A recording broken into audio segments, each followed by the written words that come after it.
Visit பண்ணியிருக்கீங்களா யாராச்சும்? இல்லை ஃபர்ஸ்ட் டைம்? ஓகே. எந்த டைம் இருக்கீங்க? 2 இயர்ஸ். ஓகே. இங்கே வரும்போது உங்களுக்கு ஒரு எக்ஸ்பெக்டேஷன் இருக்கும் இல்லையா? You must have some expectations. அப்சர்வேட்டரினா இதுதான் பண்ணுவாங்க, இல்லை இது நல்லா தான் நடக்கும் அப்படின்னு சொல்லி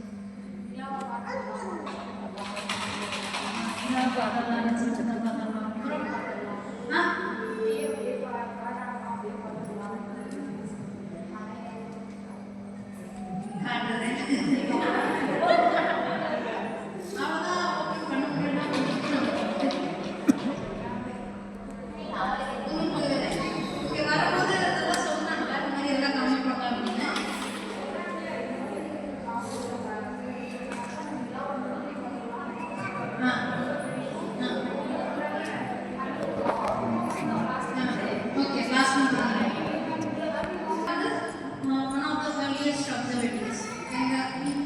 அப்புறம் இது இல்லாமல் நமக்கு வந்து கவர்மெண்ட் கர்நாடகாவில் ரேடியோ அப்சர்வேட்டரி இருக்குது. ரேடியோ அப்சர்வேட்டரியில் இந்த மாதிரி டூன் ஸ்ட்ரக்சர், இந்த மாதிரி டெலஸ்கோப்ஸ் எல்லாம் இருக்காது. ஆண்டனாஸ், ரேடியோ ஆண்டனாஸில் தான் அரே ஆஃப் ரேடியோ ஆண்டனாஸ் இருக்கும். அதில் வந்து we collect the data. So அது ரேடியோ அப்சர்வேட்டரி. அது இல்லாமல் ஹன்லே லதாக்கில் வந்து இன்னொரு அப்சர்வேட்டரி இருக்குது, ஆப்டிகல் அப்சர்வேட்டரி வந்து அந்த ஏரியா வந்து நம்ம டார்க் ஸ்கை விஷயம்லாம் வந்து பார்த்துட்டு. ஸோ இதெல்லாம் வந்து நமக்கு ஃபீல்ட் ஸ்டேஷன்ஸ். இந்த டெலஸ்கோப்புக்கும் மற்ற டெலஸ்கோப்ஸ்க்கும் வந்து நிறையா டிஃப்ரென்ஸ் இருக்குது. லைக் இதுக்கு நிறைய ஸ்பெஷாலிட்டி இருக்குது. முன்னாடி கேள்விப்பட்டிருக்கீங்களா? இல்லை எதாவது ஐடியா இருக்கா? ஏஷியாஸ் லார்ஜஸ்ட் டெலஸ்கோப்னு சொல்லி இப்போ 3rd பிளேஸில் இருக்குது. ஸோ இது வந்து ஏஷியாஸ் 3rd லார்ஜஸ்ட். மற்ற ரெண்டும் வந்து அதே மாதிரி இது ஃபுல்லாகவே வந்து இந்தியாவிலே கன்ஸ்ட்ரக்ட் பண்ணப்பட்டது. Design and constructed in India. மற்ற ரெண்டுமே வந்து ஃபாரின்லேருந்து வாங்கப்பட்டது டெலஸ்கோப்ஸ். ஃபஸ்ட்டு வந்து 3.6 மீட்டர் தேவஸ்கர் ஆப்டிகல் டெலஸ்கோப்னு உத்தராகண்டில் இருக்குது. செகண்ட் வந்து மவுண்ட் அபுவில் டெலஸ்கோப். அதுக்கப்புறம் 3rd. ஸோ இங்கே வந்து 2 விதமான ஸ்டடீஸ் பண்ணுறோம். Photometric studies plus spectroscopic studies. Light வருதுன்னா லைட்லேருந்து நமக்கு இன்ஃபர்மேஷன் வருதுன்னு சொல்கிறோம்ல. இன்ஃபர்மேஷன் வந்து நமக்கு 2 விதமாக வருது. ஒன்று ஃபோட்டோமெட்ரிக்னா ஃபோட்டோ நம்ம நார்மலாக ஃபோனில் கேப்சர் பண்ணுறோம் இல்லையா, அந்த டேட்டா தான் ஃபோட்டோமெட்ரிக் டேட்டான்னு சொல்கிறோம். அதில் நம்ம அந்த ஆப்ஜெக்டில் எவ்வளோ பிரைட்னஸ் இருக்குது அப்படிங்கிறத வச்சு நிறைய இன்ஃபர்மேஷன் இருக்குது. அது எவ்வளோ தூரத்தில் இருக்குது அப்படிங்கிற இன்ஃபர்மேஷன் இருக்குது. ஸ்பெக்ட்ரோஸ்கோபிக் ஸ்டடீஸ்மே இப்போது அந்த ரெயின்போ கலர்ஸ் சொன்னோம் இல்லையா, ஒரு ஒயிட் லைட் வந்து ப்ரிசமில் பாஸ் ஆகும்போது தான் நம்மளுக்கு அந்த ஸ்பெக்ட்ரம் கிடைக்கும். அந்த ஸ்பெக்ட்ரம் நம்ம ஒவ்வொரு ஸ்டாரில் இருக்கிற லைட்டுக்கும் டிஃப்ரெண்ட் ஸ்பெக்ட்ரம் இருக்கும்.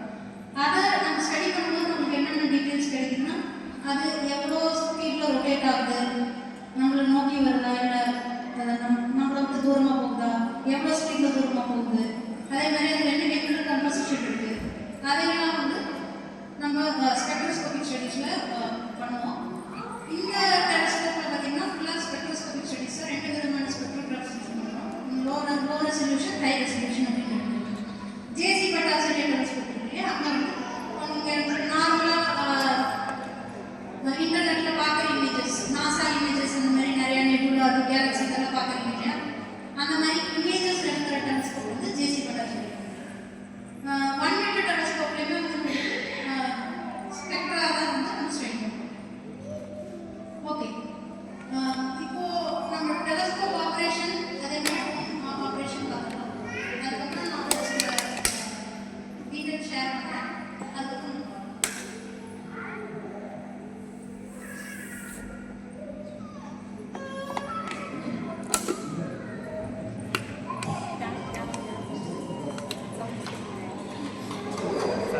வெயிட். ஸோ இவ்வளோ பெரிய ஸ்ட்ரக்சர், இவ்வளோ வெயிட்டான ஸ்ட்ரக்சர் வந்து மூவ் ஆனால் சத்தம் கேட்கணும்ல, எதாவது கேட்குதா? ஏன்?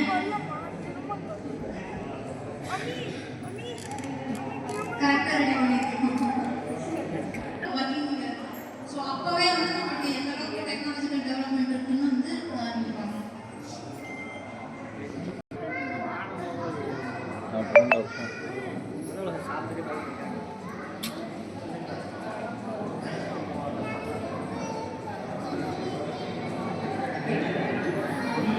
ஓகே,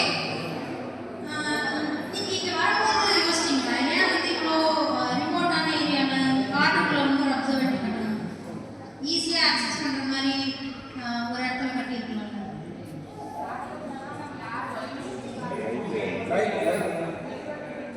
ஸ்கை கிளியராக இருக்கும். ஓகே, பொல்யூஷன் இருக்காது.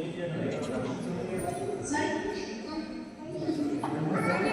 சத்தமாக சொல்லுங்க. ஓ, ஓகே ஓகே. ஹைட் வேணும்ல, ஹைட்டு. லைட் பொல்யூஷன் கம்மியாக air pollution and mostly pollution கம்மியாக இருக்கும். ஸோ மெயினாக இந்த ரீசன்ஸ் தான். அது இல்லாமல் ஒரு ஸ்பெஷல் ரீசன் என்னன்னு பார்த்தீங்கன்னா, இந்த Height. டெலஸ்கோப் பார்த்தீங்கன்னா சமமாக இருக்கா இல்லை கொஞ்சம் கிழக்கா இருக்கா? அந்த டில்ட்டோட ஆங்கிள் பார்த்தீங்கன்னா 12 டிகிரி 34 மினிட்ஸ். அந்த ஆங்கிள் என்னன்னு பார்த்தீங்கன்னா இந்த ஏரியாவோட லேட்டிடியூட் 12 டிகிரி அப்படின்னா வந்து ஈக்குவேட்டருக்கு எவ்வளோ க்ளோஸாக இருக்குன்னு நீங்கள் பார்க்கணும். ஸோ ஈக்குவேட்டருக்கு எந்த அளவுக்கு க்ளோஸாக இருக்கோ அந்த அளவுக்கு வந்து நம்மளோட நார்தர்ன் ஹெமிஸ்பியர் சதர்ன் ஹெமிஸ்பியருக்கு ரெண்டு சைடில் இருக்க ஸ்கையுமே ஈக்குவலாக வந்து நம்ம அப்சர்வ் பண்ண முடியும். ஸோ அது வந்து நமக்கு ஒரு பெரிய advantage research point of view. அதே மாதிரி லைட் பொல்யூஷன் கம்மி, மற்ற பொல்யூஷன்ஸும் கம்மி. இப்போ ஆக்டிவிட்டி அதிகமாக இருக்கிறதுனால